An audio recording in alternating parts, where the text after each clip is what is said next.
मेरा जो 5 दिन का दौरा था ये इलेक्शन की वजह से नहीं था।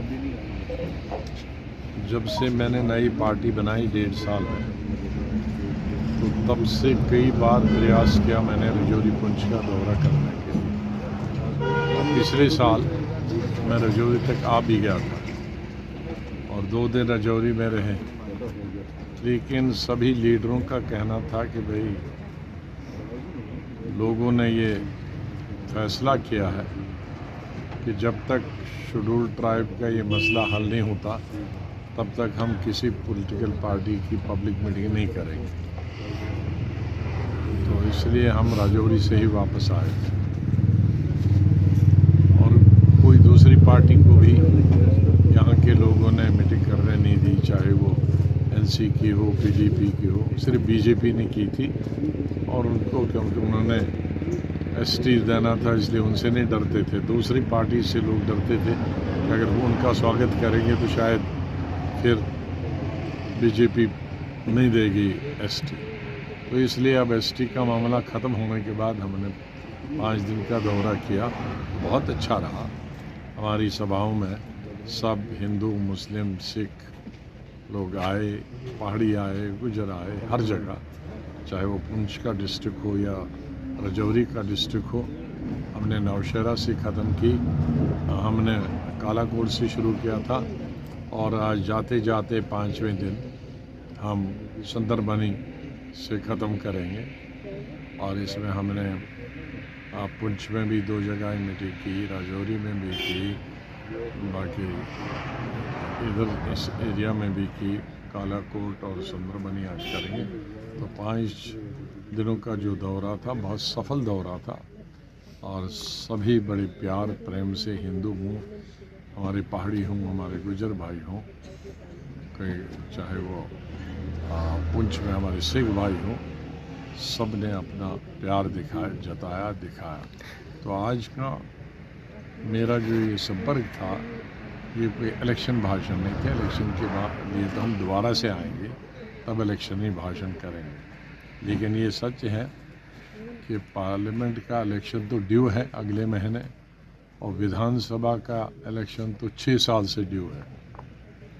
बल्कि अब इलेक्शन जब होगा तो 10 साल के बाद होगा और इतना लंबा समय कभी भी 70-75 साल में नहीं हुआ कि 10 साल में कोई इलेक्शन ही नहीं हो।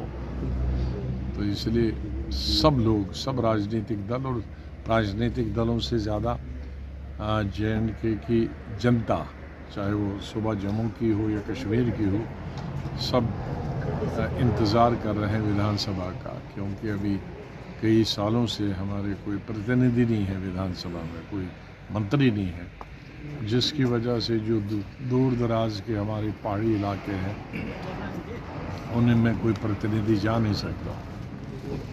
अब हमारे प्रतिनिधि रहे DDC के, BDC के, लेकिन जो विधानसभा का की पावर होती है या मंत्री की पावर है वो बेचारे DDC और BDC की तो नहीं है।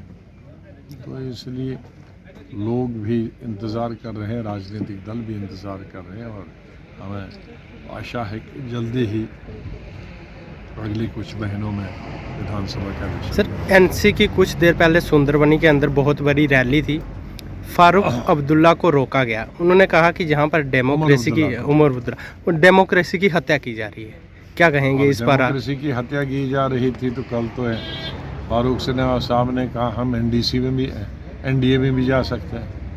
अभी वो हत्या का आरोप भी लगा रहे हैं और वहाँ जाने के लिए उत्सुक भी बहुत है।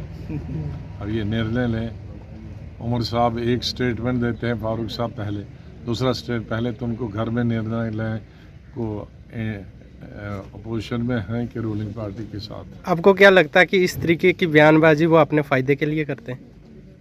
अब अपने मैं तो सोचता हूँ अपने नुकसान के लिए करते हैं कि जो लोगों को मालूम ही नहीं है कि अपोजिशन में है कि सरकार में है। क्या आपकी जो पार्टी है वो किसी के साथ अलायंस करके इलेक्शन में लड़ेगी जाएगी? इलेक्शन में अपने क्या एक्सपेक्ट करते हैं कि कितनी सीटें आपकी पार्टी देगी? जितनी सरकार बनाने के लिए ज़रूरी है। लेकिन भाजपा का तो नारा है 50 पार का। अब किसको रोकेगा? अगर मैं कहूँगा 80 पार तो मुझे कौन रोकेगा? जो मर्जी है सब कुछ पार्टी को। हर पॉलिटिकल पार्टी थोड़ी कहीं कि मैं हारने के लिए ला रहा हूँ। लेकिन सर सेंसिस जो है काफ़ी देर से नहीं हुई है, उसके लिए भी लोग परेशान हैं।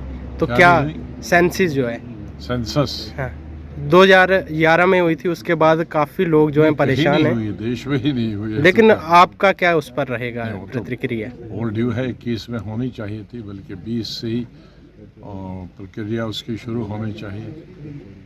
तो लेकिन अब तकरीबन 4 साल हो गए लेट।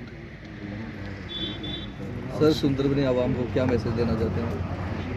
सुंदरबनी, नौशहरा, कालाकोट इस एरिया के लिए मैंने पहले बहुत डेवलपमेंट की है। जब चीफ मिनिस्टर 2.5 साल अस्पतालों के जाल बिछा दिए थे, कॉलेजेस, डिग्री कॉलेज के जाल बिछा दिए थे, बाकी कई चीज़ें की थी। तो ट्रिपल शिफ्ट में काम किया था। तो इस एरिया में बहुत सारे जो प्रोजेक्ट जब तक मैं सीएम था बन गए थे। लेकिन मैं पिछली दफ़ा नौशहरा आया था तो जो हॉस्पिटल और कॉलेज मैंने दिया था वो जहां अधूरा था वही 16 साल से आगे बढ़ा है नहीं। ये दुर्भाग्य की बात है कि मेरे बाद एनसी की हुकूमत 6 साल रही, उसमें भी वो आगे प्रोजेक्ट नहीं बढ़े, और 10 साल अब बीजेपी की हुकूमत बनी तो इसमें भी नहीं कुछ बना। तो 16 साल से कई प्रोजेक्ट है जो मेरे वक्त में शुरू भी हुए थे, आधे रहे। जुपिटर मोटर लाए हैं अब kinetic e rickshaw lithium battery के साथ बिल्कुल नए रूप में, क्योंकि अब काइनेटिक ई रिक्शा में है 105 AH की ट्रॉनटेक की बड़ी बैटरी के साथ, जो एक बार चार्ज होने पर मैदानी इलाकों में चलेगी 135 किलोमीटर, जबकि पहाड़ी क्षेत्रों में 100 किलोमीटर। क्योंकि इसमें है लेड एसिड की जगह लिथियम बैटरी, साथ में डबल सस्पेंशन, हैवी कमानी, heavy shocker, controller, cooling fan, heavy controller, 1200 what की पावरफुल मोटर जो हर चढ़ाई को कर दे बेहद आसान। साथ ही चढ़ाई चढ़ने के लिए power gear, hand brake, digital meter, FM sound system with pen drive, battery की क्षमता को दर्शाने वाला SOC मीटर, जबकि full accessories, matting, side cover for rain और बैटरी पर पाए 3 साल की फुल वारंटी। अब हर काइनेटिक ई रिक्शा की खरीद पर लोहड़ी और गणतंत्र दिवस की विशेष ऑफर, जिसमें आप पा सकते हैं 32 इंच की LCD या सैमसंग फुली एंड्रॉयड फोन या 15,000 का कैश डिस्काउंट। जबकि महिलाओं के लिए विशेष ऑफर है, महिलाओं को मिलेगा 20,000 तक का कैश डिस्काउंट। हमारा पता है जुपिटर मोटर, बिहाइंड साई सहयोग बार, गंग्याल, जम्मू। फोन नंबर है 9780848888। जम्मू कश्मीर की खबरों के लिए जुड़े रहिए JK अपडेट के साथ।